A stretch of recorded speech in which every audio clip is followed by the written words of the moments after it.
Welcome to Craving the Heat, where desire takes the lead and every story leaves you wanting more. Don't forget to like, subscribe, and share your thoughts in the comments and keep up with our latest naughty stories. It's funny how life has a way of showing us things we don't want to see at the time we're least ready for them. We're busy living our lives, chasing our dreams, and fighting our daily battles, thinking we have everything figured out. We build walls around ourselves to protect our hearts, not realizing that, in doing so, we might be shutting out the very thing that could make us whole. For me, it was my husband. Rick, I thought I had it all, a beautiful home, 2 kids, and a loving husband. Everything appeared perfect on the outside, but deep down there were cracks I chose to ignore. I was too focused on the daily grind of life to notice the subtle changes in our relationship. It wasn't until I had lost him that I realized how much I truly needed him. Rick and I had been married for 15 years. At first, it was everything I'd ever wanted. He was kind, charming, and most importantly, he made me feel special. We built a life together, supported each other through thick and thin, and raised 2 beautiful children, a son, Ethan, and a daughter, Lily. Our love was the kind of love people envied, or so I thought, but as the years passed, something shifted. Rick became distant. He worked late, canceled plans at the last minute, and seemed to always be preoccupied. I brushed it off, telling myself that he was just tired or stressed from work. After all, we were getting older, and life had a way of stealing the magic from even the strongest of relationships. Looking back, I can see the signs now. The long hours at the office, the unexplained absences, the coldness in his eyes. I remember trying to reach out to him, asking him how his day was or what was wrong. He'd give me a vague response, a simple busy or I'm fine, before retreating into his world, but I didn't want to believe it. I couldn't bring myself to acknowledge what my gut was telling me, that there was someone else. So I buried my feelings, convincing myself that everything would go back to normal. Little did I know, Rick had already begun an affair with someone at work, a woman named Claire. It wasn't until one fateful afternoon that the truth came crashing down on me. I had just returned from running errands when I found Rick's phone lying on the kitchen counter. Normally, I wouldn't snoop, but something about that moment felt off. I picked up the phone and noticed a message from a number I didn't recognize. The message was brief, but it hit me like a ton of bricks. Asterisk, I can't wait to see you tonight. I miss you. Asterisk, I froze, my heart racing. I knew right away that this wasn't just a friendly message. I could feel the weight of betrayal hanging in the air. My hands trembled as I scrolled through the messages, each one more intimate than the last. I couldn't believe what I was reading. The man I had trusted, the man I had built my life with, had been seeing someone else for months. I wanted to scream. I wanted to break everything in sight, to lash out at the man who had shattered my heart. But instead, I sat down on the kitchen floor feeling completely numb. The realization hit me hard. My husband had been unfaithful, and I had no idea. Rick came home later that evening, his usual calm demeanor masking the guilt I now knew was eating away at him. When he saw me sitting there holding his phone, his face went pale. He knew that I knew. Jennifer, he began, his voice shaky. I can explain, but I didn't want to hear his explanation. I didn't need to. The truth was clear in his eyes, and no words could undo the damage. I stood up, the phone still in my hand, and asked him one simple question. How long? His eyes welled up with tears, and for a moment, I saw a glimpse of the man I had once loved. But it was too late. It's been 6 months, he confessed. I'm so sorry. I never meant for this to happen. It just happened. Those words echoed in my mind as I left him standing there, trying to find the right thing to say. But there was nothing left to say. The trust, the love, everything we had built together had been ripped apart in an instant. Rick moved out that night. I was left alone with the kids, trying to make sense of everything. The shock of it all hit me in waves, leaving me feeling lost and broken. I couldn't focus. I couldn't sleep. I couldn't eat. All I could think about was how he had looked at me over the years, pretending everything was fine when, in reality, he had been living a secret life. The days that followed were filled with anger, confusion, and pain. I didn't know what to do. I couldn't face our friends or family. I couldn't even talk to my children without breaking down. Ethan, who was 14 at the time, became more distant. I knew he was struggling with his father's betrayal, but he wouldn't talk to me about it, and Lily, at 11, was just starting to understand what had happened. She would ask where her dad was, why he wasn't coming home, and every time tried to answer, my heart would break all over again. Months passed, and Rick and I attempted to talk, to find some resolution, but it was clear that the damage had been done. He had moved in with Claire, and while I couldn't hate her, I couldn't help but resent her. She was the one who had taken my husband, the one who had torn our family apart, but the more I thought about it, the more I realized that the real betrayal wasn't just the affair. The real betrayal was that I had never truly seen what was happening, until it was too late. I had spent so much time focusing on everything else, work, the kids, the house, that I had neglected the most important thing of all, my relationship with Rick. I had never realized how much I needed him, how much he had meant to me until I was faced with the reality of living without him. The years of taking him for granted, of assuming he would always be there, had come crashing down in the most painful way possible, Dot. It took me a long time to come to terms with what happened. The anger eventually faded, but the sadness remained. I had to rebuild my life piece by piece. I went back to therapy, worked on myself, and slowly I began to heal. It wasn't easy, and there were days when I wanted to give up, when I wished everything could go back to how it was before. But it never did. Rick and I never got back together. And though there were moments when I wished we could just pick up where we left off, I knew deep down that we could never go back. The love I once had for him had been tainted, and it would never be the same again. Looking back, I realized now that the real lesson came not from the affair, but from the way I had taken him for granted. I had never truly understood how much he meant to me until he was gone. It took losing him to realize that sometimes we don't appreciate the people we love until they slip away from our lives. I may never get that time back, but I learned a painful truth. Never wait until it's too late to realize how much someone means to you. Life has a way of taking things from us when we least expect it. And sometimes when we finally realize the value of what we had, it's already gone. The first few months after Rick left were the hardest. I was functioning, but barely. It was as if I was living in a fog, my mind constantly replaying every moment, every conversation, every argument. I would sit in our living room, staring at the empty space where he used to sit, the seat now cold and untouched. It felt like the entire house had become a ghost of what it once was. I tried to stay strong for the kids, but there were days when I couldn't hold it together.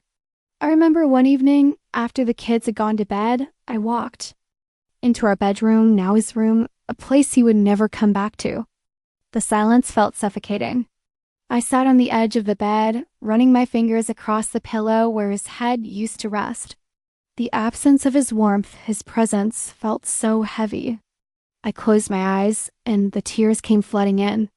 I had held it together for so long, but the grief, the weight of the loss, was too much to bear in that moment. It wasn't just the betrayal of the affair that hurt.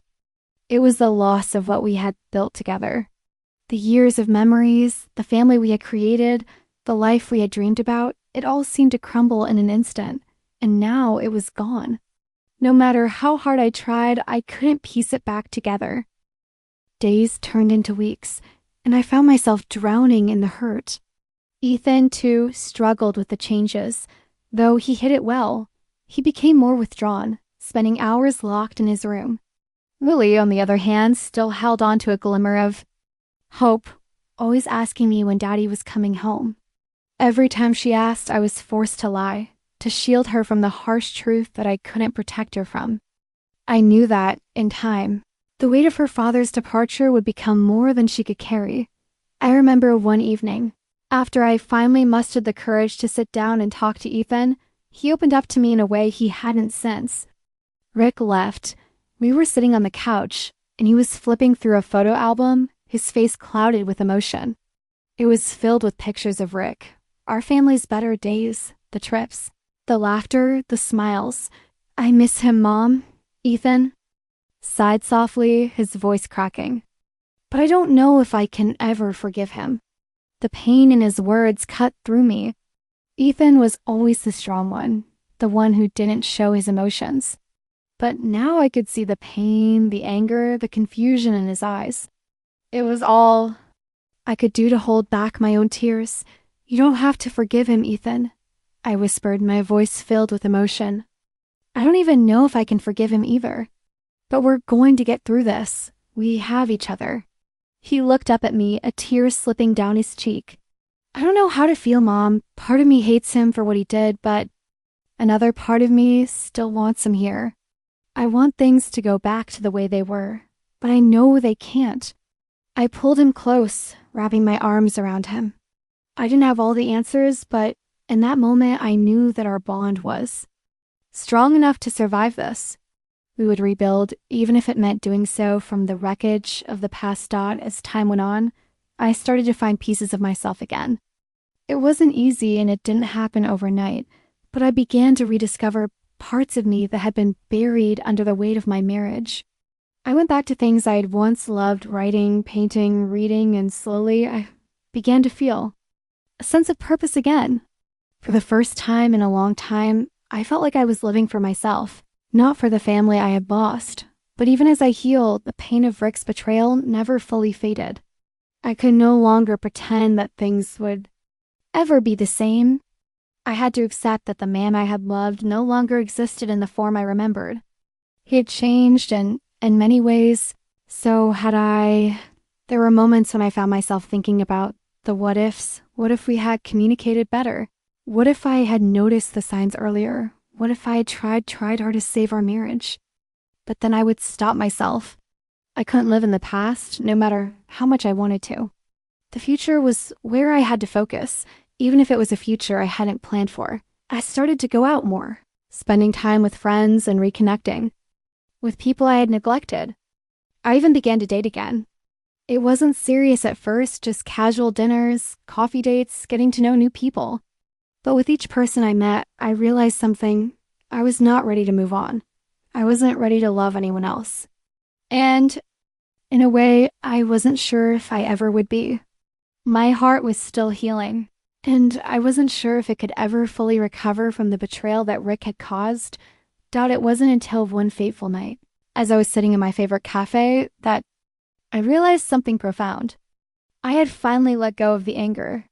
I had finally accepted the truth that Rick's choices were his own, and that I couldn't carry the weight of his mistakes anymore.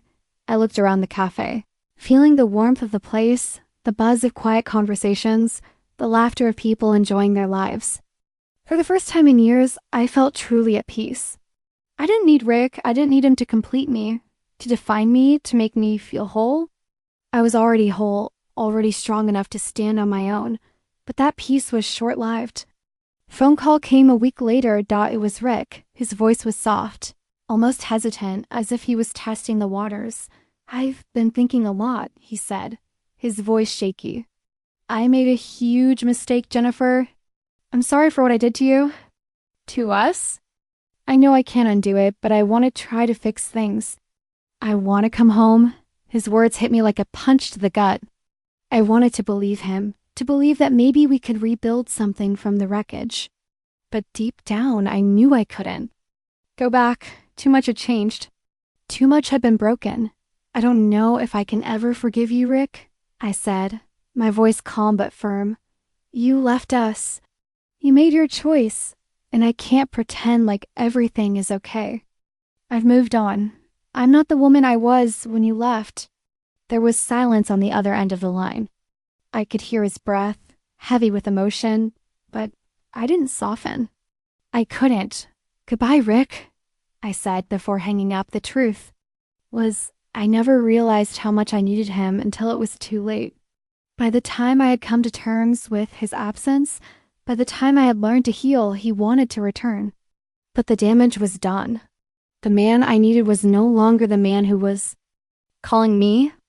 I had let go, I had moved on, and now the only thing left for me to do was to keep moving forward. In the years that followed, I found peace in the quiet moments. I learned to live for myself, to love myself, to fill the spaces that Rick had. Once occupied with the love of friends, of family, and most importantly, of my own heart. I learned that forgiveness wasn't about him. It was about freeing myself from the chains of the past. Rick would always be a part of my history. But he no longer had a place in my future, and as I look back now, I realized that it was in the letting go that I finally found my strength. It wasn't the future I had planned for, but it was the future I had earned. The one where I stood tall on my own, knowing that I was enough. The months after Rick left me were like a slow burn. Every day felt like I was walking through fog, unsure of what I was feeling or where I was headed. The initial shock of betrayal had worn off, but the anger, the humiliation, and the hurt those things festered. Every time I looked at the empty side of the bed or walked past his old clothes in the closet, it felt like my heart was being torn out all over again. I tried to fill the void with distractions, work, the kids, the occasional night out with friends, but nothing could drown out the ache inside me. I didn't want to admit it, but I missed him. I missed the man I thought I knew, the man who had once loved me. Even after everything, the part of me that had shared a life with him still held on to the hope that maybe he would come back, that maybe we could somehow rebuild what we'd lost. But that hope came with a price. The bitterness I carried started to seep into everything. I looked at the world differently now. I couldn't trust people the way I used to. When men flirted with me at work or when friends joked about relationships, I felt nothing but a cold, hard shell inside. My heart had been shredded, and though I was learning to move on, there were days when the wounds from Rick's betrayal were just too fresh to ignore. And then it happened. It was an ordinary Saturday morning when the phone rang. I was in the kitchen making pancakes for the kids when I saw Rick's name flash on the screen.